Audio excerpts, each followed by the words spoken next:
Hey, welcome back. Today we're going to be taking a look at the Sideshow Collectibles Aliens Alien Warrior statue. This is number 646 out of 1,000.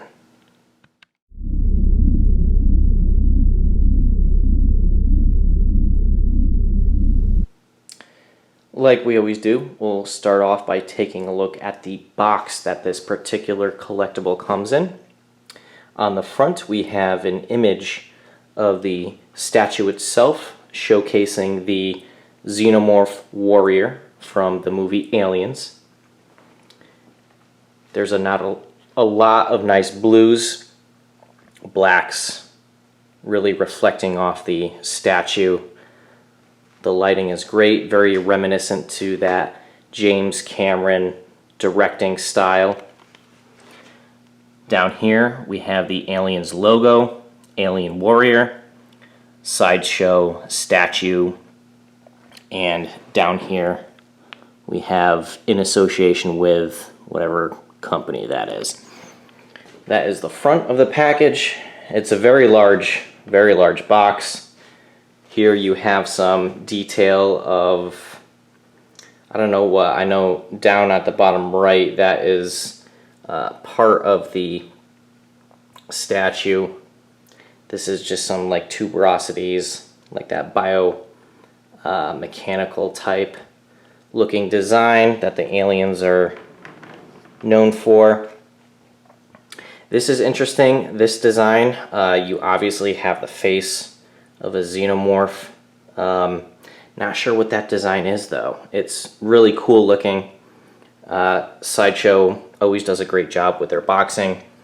Sideshow.com at the bottom. And same kind of thing that was on the other side. On this side, more of those, alien xenomorph like tuberosities.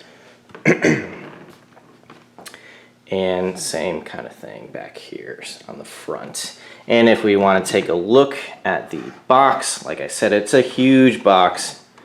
And we have the Aliens logo again, Xenomorph Warrior. So that is the packaging. Now let's take a look at the actual statue because it is exquisite.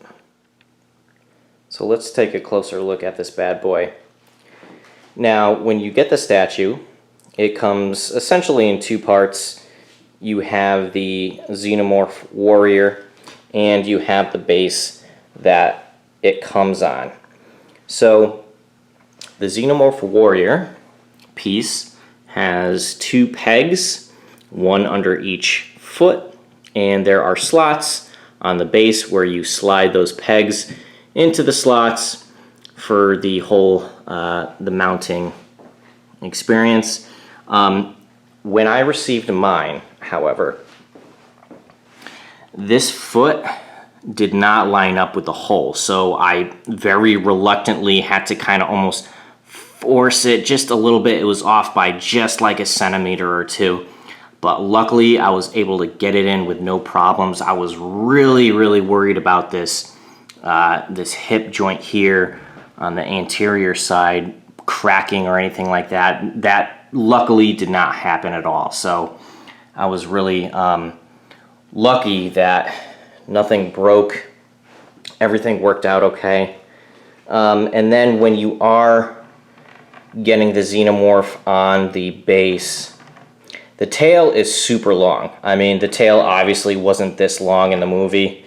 I mean, look how long that thing is. It's cool that they made it like that. Just gives it a little extra character. But as I was saying, there is one extra point of which you have to mount part of the xenomorph onto the base, and there's a little like square peg on this side where the tail meets the base, and you just kind of squeeze that into place, and that's no problem at all because the tail is a little more pliable. I wouldn't bend it too much or handle it really often because you don't want it to potentially break, obviously, but it's nice that it gives it a little more stabilization. So this is a re-review. I did this a couple of years ago, I think, but this is a phenomenal statue.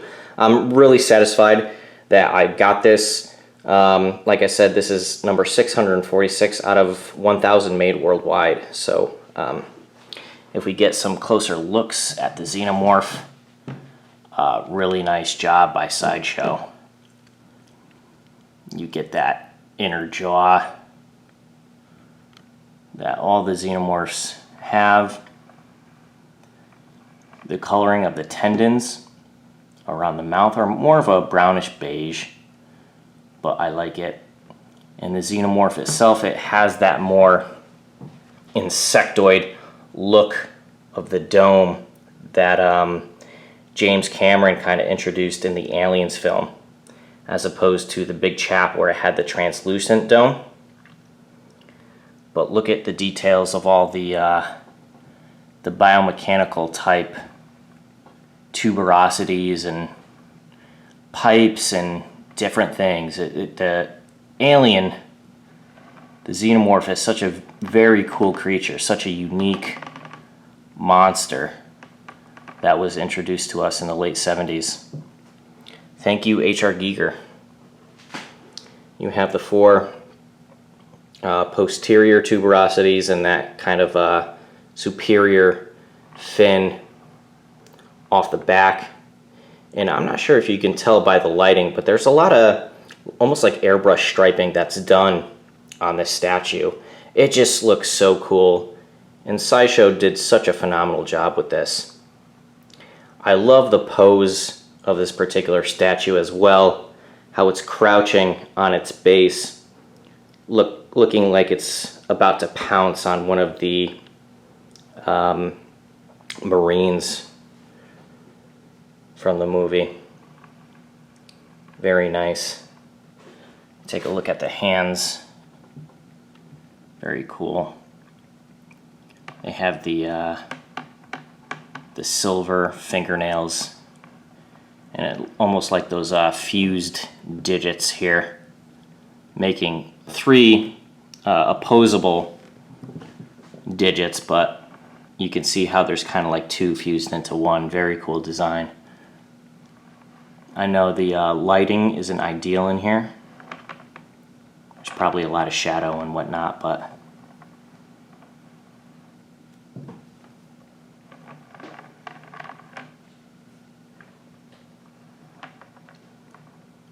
really cool. Depending on which lighting too you have this particular collectible under, certain colors will pop. So if you have it in a brighter lighting, under a brighter lighting, the blues really stand out more.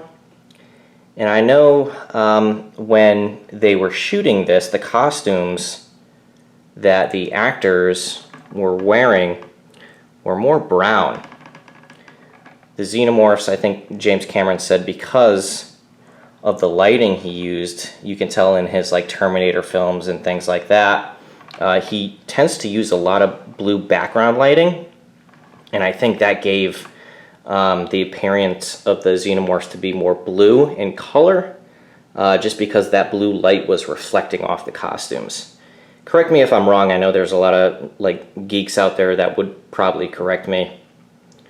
But from my understanding, that's what really was going on.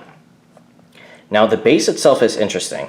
This is a totally new sculpt and something totally different that I don't think we've ever seen before in any particular Alien film.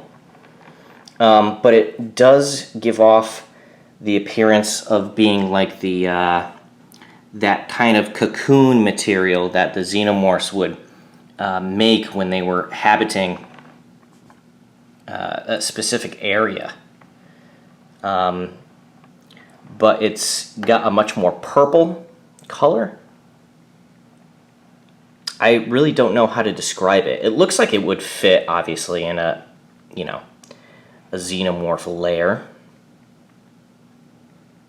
But it's kind of strange. The base at the bottom is nice and wide, so there's absolutely no issue with it being stable on a flat surface.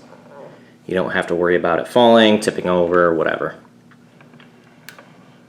But the whole thing, base and Xenomorph included are all done over in a more glossy type finish to make it look like it's wet and, you know, perspirating, drooling, all those beautiful things that the xenomorphs do.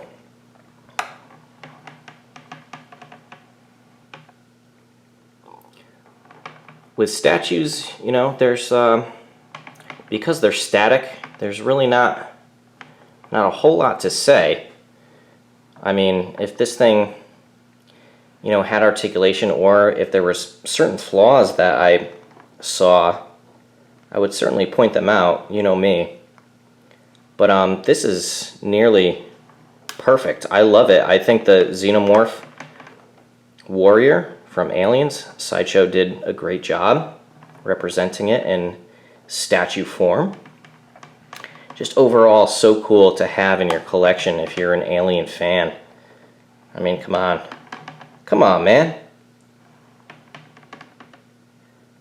No, but all joking aside, very cool. Like the only thing I said, the tail is just, it's extra long. It's cool though, you know.